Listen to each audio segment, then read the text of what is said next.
going, Drake? What's going on? Doing all right? Okay, Drake, so your coach is in the pile. Your coach gets a cut on his right cheek. Yeah. What's that say about him? No, I think, like I said, that's what we're trying to build, I think. And it starts with the coach, starts with the head coach, the intensity, bringing it every day, taking no crap, we're out there on the field. But also it comes at a time where with our guys offensively, and getting over there and getting some tussles and kind of having some penalties and extra after the whistle can get us in trouble. But for mentality, I like it. I think that's what you want. I mean, I almost got in there, but I think maybe another day, maybe. So we'll see. What happened? Have any idea what started? It seemed like Travion Henderson might have been in pass protection. Yeah, I think pass pro. I think it's physical. It's a physical game. It's a man's game, and things happen out there. I'm not sure if anything on this field happened, but I think there's a time where obviously you don't want to come out here and fight and get in trouble, but at the same time you don't want to back down from nobody. So I'm sure coach will give the mind, kind of preach we can't have that, but at the same time, kind of in the back of our minds, that's kind of how we want to play. The intensity and kind of when the whistle's going, play hard, and the whistle stops, get off and get away. Drake, what did you like about what you guys were able to do today offensively, and just felt like you guys were in a pretty good rhythm to start? Yeah, I thought it moves well. It's good.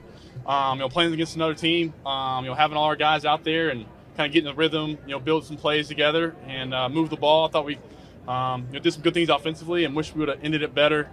Tip ball down there, but hey, that happens. That's football, and that's why you practice those. But overall, I was proud up front. The guys up front, they battled hard. So I'm looking forward to getting things going as we get into Minnesota and Friday night. So. Sorry, jumped in really quick there. You're good. How quickly do you feel like you're building your chemistry with Mac Hollins, considering how much time he missed in the offseason? Yeah. We're Tar Heels. The chemistry's already there, so it don't even matter. So.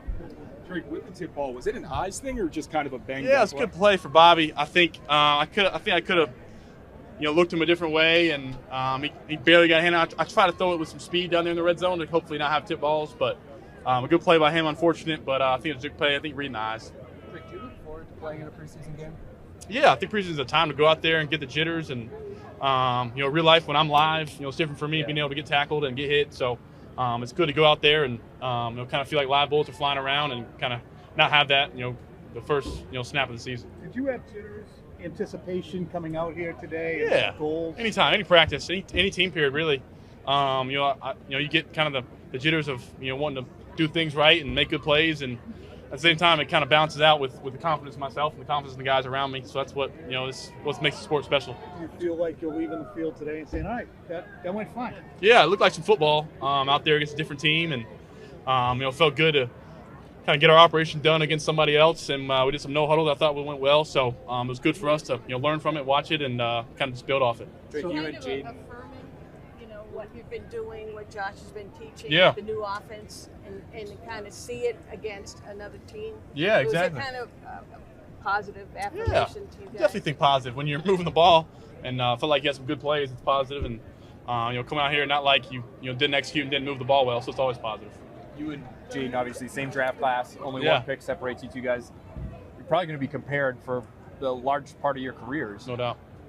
How much do you put on yourself to sort of keep pace with him and everything he's doing? Yeah. He obviously had a great year last I saw year. him out there. Yeah, congratulated him. What a year he had. So I think there's always in the back of your mind, the draft class you came in with, and anytime you play him, especially, it's a little different. But yeah, like you said, I think just trying to worry about myself. But at the end of the day, keep up with those guys. Those guys are him and Caleb and Bo. Those guys are good friends of mine, and they're friends until we play each other. So.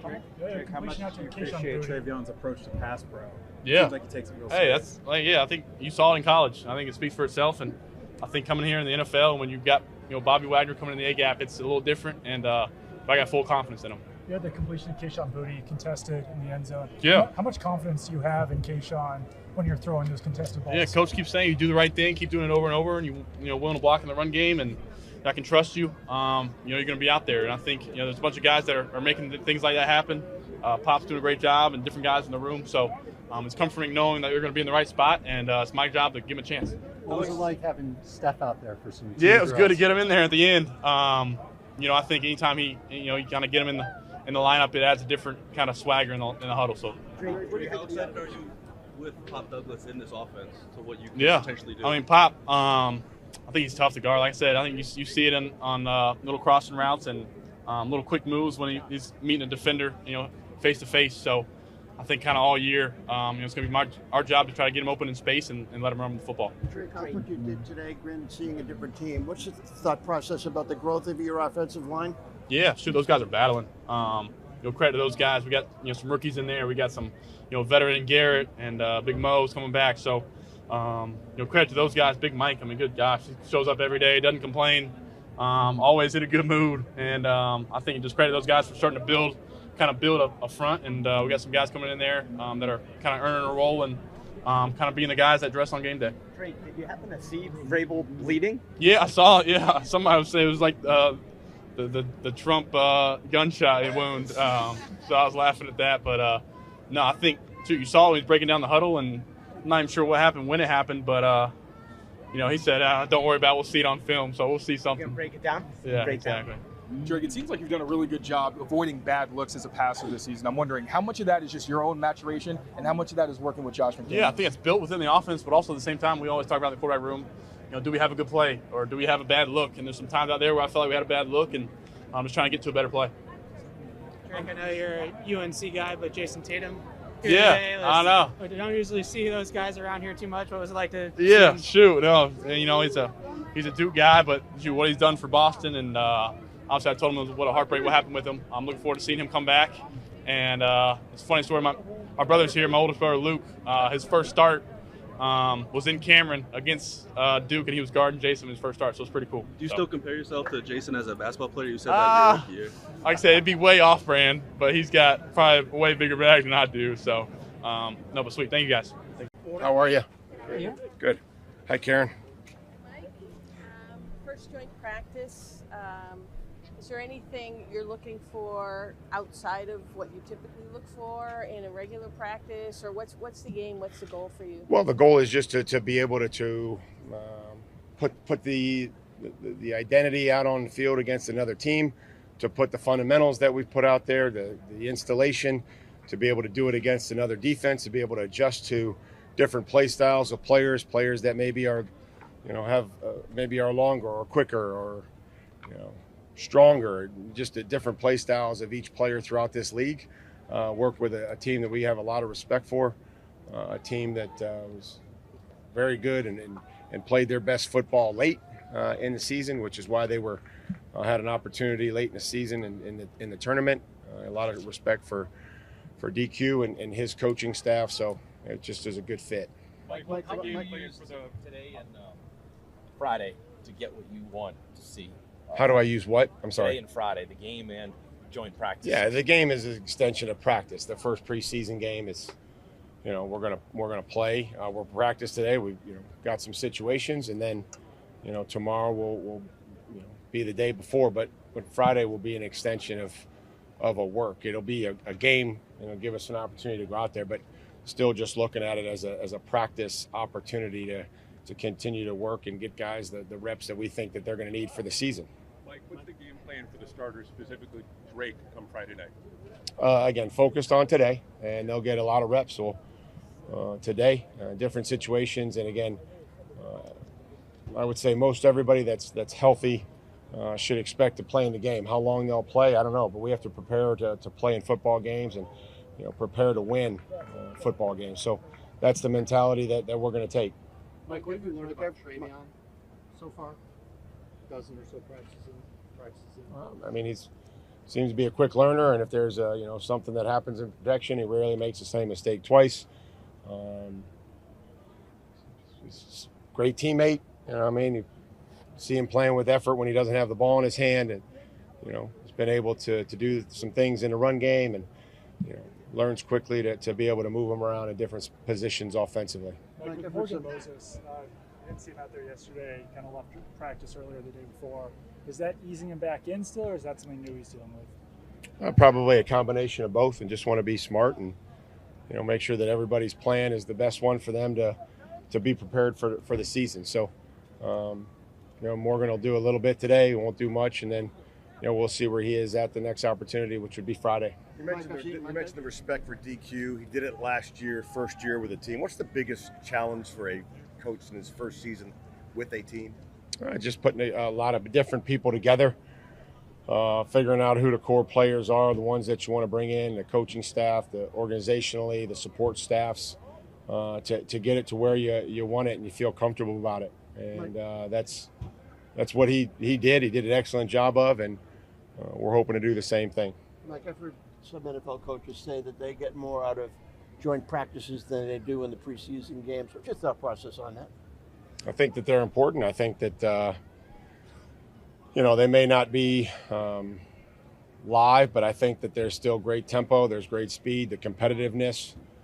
But the games are important. The games to go out there and operate and see the penalties and the speed of it and the timing of it, the time with the 2-minute and all those different things, and the tackling and being able to get guys to the ground, being able to break tackles, playing cut blocks and all those things that we don't see in practice. Mike, you guys, obviously your defense gets to see Drake Maye on a daily basis in practice, but what kind of maybe different challenge does Jaden Daniels pose? Well, again, we'll have to see what they call and what Cliff calls and what they run, but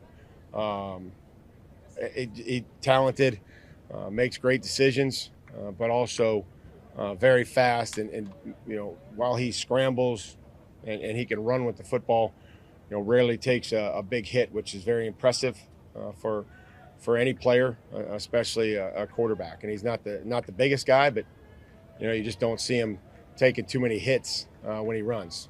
Coach, we've seen Marcus Bryant get increased reps with those starters the last couple of days. Just what have you seen from the 7th-round pick this offseason? Marcus has gotten better. He's trying to compete at left tackle and right tackle, and when somebody goes down or they're not available, we just put the next guy in there, and then we evaluate him. And if he earns the opportunity to stay there, he stays there. And Marcus has done that. I think he's gotten better each and every day. Played the left, switched over, and played on the right, and did a nice job the other day at the end of practice. Coach, what into the consideration that having just one joint practice instead of 2? Because Washington only wanted to come up for one day. Mike, any word to the players about fights and stuff like that out here? We want to practice the same way we practiced against our team, and that's by playing physical and aggressive and not doing stuff that hurts the team. And certainly don't expect any of that, and if it does, we'll have to handle it accordingly. And you have to be able to play competitively and physically without letting your emotions get the best of you. Any plans for live tackling today or anything like that? No. Mike, when it comes to just to kind of follow up on the Jaden Daniels question, I've heard your defensive line guys talk about being aggressive and getting off the ball fast. Do you have to, against a more athletic quarterback, temper that for some guys? No, again, you just have to be coordinated. You have to be relentless and coordinated in your rush, and based on some calls. And you're not going to be, there's going to be some scrambles today that we need to coach off of and see. So that'll be a good thing. And we haven't talked too much about it. We're going to go and practice, and then I think the best thing will be to be able to correct it and show it and figure out what we need to do if we were going into a game. What amount of preparation did you put in with the players to familiarize themselves with just a little bit. Just a little bit, just enough for maybe they've shown some things that we haven't done on either side of the football, and making sure that they're prepared for some of that if they choose to run the quarterback in the red zone or whenever they want to do it, or some of their plays that we maybe haven't seen. And then defensively, some of the looks that we may or may not get that we haven't gotten from our defense. So want to try to give the players the best opportunity to come out here and be evaluated, and so that they feel comfortable and they feel like they've maybe seen something, and if they haven't, then we have to adjust to it pretty quickly. You were a teammate of Cliff Kingsbury for a relatively short period of time. What, if anything, do you remember about him as a player? He wasn't better than Tom Brady. Cliff's a good friend. There's a handful of coaches over there that I've played with in the league, whether that's a year or, in Larry's case, 8 years. So they got a good staff. They've got a good mix of guys that played in this league and other guys that didn't, but that's a good coaching staff that they have. And, Cliff's really done a nice job everywhere he's been offensively. When you and Dan got together talking about this practice, are there situations where he'll say to you, Mike, at this point, we want to see something that you'll set something up that he wants to see his team against, and vice versa? Yeah, we talk. The scheme is, we don't get into the scheme so much as more situationally, what do we want to see as it relates to first, second, third and long. Maybe we're going to be in a no huddle period, or how do you want to operate, or we'll be on the ball. Let's get some red zone in. Let's get some red zone 7-on-7. The quarterback can look to his first read. Got to get the ball out, or probably extend the play, which is realistic in pro football in the red zone. Like guys that their ticket to make the roster be on special teams. You just mentioned Larry Izzo. Are there Larry Izzo qualities that you look for when you're looking at special teams guys? Well, a passion for playing football, a competitive spirit, production, I think would be the biggest thing. Understanding speed and space and blocking angles, and it's a skill and it's an art, and certainly Larry did it as well as anybody. So I would say that the competitive spirit would probably be at the top of the list if you're looking for adjectives to describe Larry. Thank you. Thanks, Mike.